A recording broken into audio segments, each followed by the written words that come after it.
पहलगाम के पीड़ितों के घर पहुंचे राहुल गांधी। दुख बांटना बहाना है या वोट बैंक चमकाना है? लाइट्स, कैमरा और सांत्वना देने का एक्शन। मंगलवार को कांग्रेस सांसद और लोकसभा में विपक्ष के नेता राहुल गांधी करनाल पहुंचे, जहां उन्होंने जम्मू कश्मीर के पहलगाम में हुए आतंकी हमले में मारे गए नौसेना अधिकारी लेफ्टिनेंट विनय नरवाल के परिवार से मुलाकात की। हालांकि इस दौरे को लेकर कई सवाल खड़े हो रहे हैं। जब पूरा देश गहरे शोक और आक्रोश में डूबा है, तब राहुल गांधी का यह अचानक दौरा शोक जताने से अधिक एक राजनीतिक मंचन जैसा लगता है। इसके पीछे भी कई कारण हैं, इस पर आगे बात करेंगे। ऐसे समय में जब परिवार अपने बेटे की असहनीय और अपूर्णीय क्षति से जूझ रहा है, राहुल गांधी की मौजूदगी को कई लोगों ने राजनीतिक हमदर्दी की सस्ती नुमाइश करार दिया। उन्होंने कैमरों के सामने आकर पूरे परिवार को सांत्वना दी, लेकिन यह दृश्य कई सोची समझी रणनीति का हिस्सा लगता है। मानो एक शहीद की त्रासदी को राजनीतिक लाभ के अवसर में बदलने की कोशिश हो। राहुल गांधी के विनय नरवाल के घर जाने के पीछे एक वोट बैंक एंगल भी है। अभी कुछ दिनों पहले विनय नरवाल के पिता राजेश नरवाल ने एक इंटरव्यू में कहा था कि आतंकवाद का कोई धर्म नहीं होता है। सच्चाई से मुंह मोड़ने वाला लग रहा था यह बयान, क्योंकि वहां मौजूद उन महिलाओं ने जिनके परिजन इस हमले में मारे गए, उन्होंने साफ साफ कहा कि उनका धर्म पूछ कर उन पर गोलियां चलाई गई। कई महिलाओं ने बताया कि वो चीखती चिल्लाती रहीं, इधर उधर भागती रहीं, किसी ने मदद नहीं की।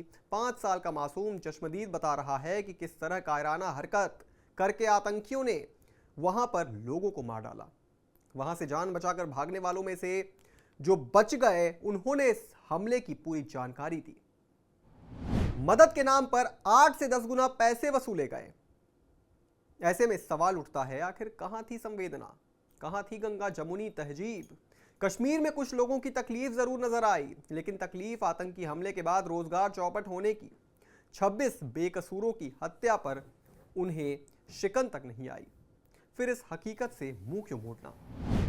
उन्हें पर्यटन होने के कारण नहीं मारा गया, उन्हें इसलिए मारा गया क्योंकि वो हिंदू थे। अगर पर्यटन होने के कारण मारे जाते तो उनकी पहचान नहीं पूछी जाती। और राहुल गांधी जब शुभम द्विवेदी के घर गए थे, तो उन्होंने जो वीडियो जारी किया था उसमें ऑडियो को म्यूट कर दिया गया था।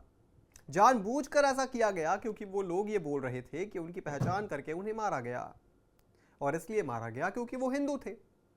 और ऐसे मौके पर जब कोई हिंदू एकता की बात करता है तो आप उसके घर चले जाते हैं, क्योंकि इससे आपके वोट बैंक के खिसकने का खतरा नहीं होता। और जो लोग ये कहते हैं कि आतंकवाद का कोई धर्म नहीं होता, उन पर ये सवाल खड़े होते हैं कि क्या उन्हें शत्रु बोध नहीं है? क्या उन्हें नहीं पता कि देश के दुश्मन किस देश से आते हैं, उनका मकसद क्या होता है? ये सारे कंफ्यूजन सिर्फ हिंदुओं में है भाई। सिर्फ हिंदुओं को ये समझ में नहीं आता है कि इनका दुश्मन कौन है, क्योंकि मुसलमानों में ये चीज बिल्कुल क्लियर है कि उनका दुश्मन कौन है, उनके लिए काफिर कौन है। और जो लोग कंफ्यूज हैं वो ये नहीं जानते कि कंफ्यूजन और इस गंगा जमुनी तहजीब को निभाते निभाते देश एक बार फिर गुलाम हो जाएगा। इससे पहले हरियाणा के मुख्यमंत्री नायाब सिंह सैनी भी पत्नी सुमन सैनी के साथ श्रद्धांजलि सभा में शामिल हुए थे, लेकिन उन्होंने मीडिया की चकाचौंध से दूर रहकर एक मर्यादित उपस्थिति दर्ज कराई थी। मुख्यमंत्री सैनी ने शहीद के परिवार को 50 लाख रुपए आर्थिक सहायता और एक सदस्य को सरकारी नौकरी देने की घोषणा की। ये एक ठोस और संवेदनशील कदम। लेफ्टिनेंट विनय नरवाल, जो करनाल के निवासी थे, हाल ही में शादी के बाद छुट्टी पर अपनी पत्नी के साथ पहलगाम गए थे। 16 अप्रैल को उनका रिसेप्शन हुआ था, लेकिन किसे पता था कि कुछ दिन बाद आतंकवादियों का वह कायरतापूर्ण हमला उन्हें हमसे छीन लेगा। जब आतंकवादियों ने हमला किया तो वो अपनी पत्नी के साथ थे। उनके अंतिम संस्कार में सैकड़ों लोग मौजूद थे और उनकी पत्नी ने उन्हें सैन्य सम्मान के साथ विदाई दी। उन्होंने भावुक होकर कहा कि उनके पति वह व्यक्ति है जो सम्मान से जिए और साहस की एक अमिट विरासत छोड़ गए। 22 अप्रैल के इस भयावह आतंकी हमले में 26 निर्दोष लोगों की जान चली गई थी, लेकिन अफसोस की बात यह है कि इस राष्ट्रीय त्रासदी के बीच भी कुछ नेता अपने राजनीतिक एजेंडे को आगे बढ़ाने का मंच बना लेते हैं। इस पूरी खबर पर आप क्या सोचते हैं दोस्तों? हमें कमेंट करके जरूर बताएं, और भी तमाम बड़ी खबरों से जुड़े रहने के लिए आप देखते रहें आया ऑन भारत।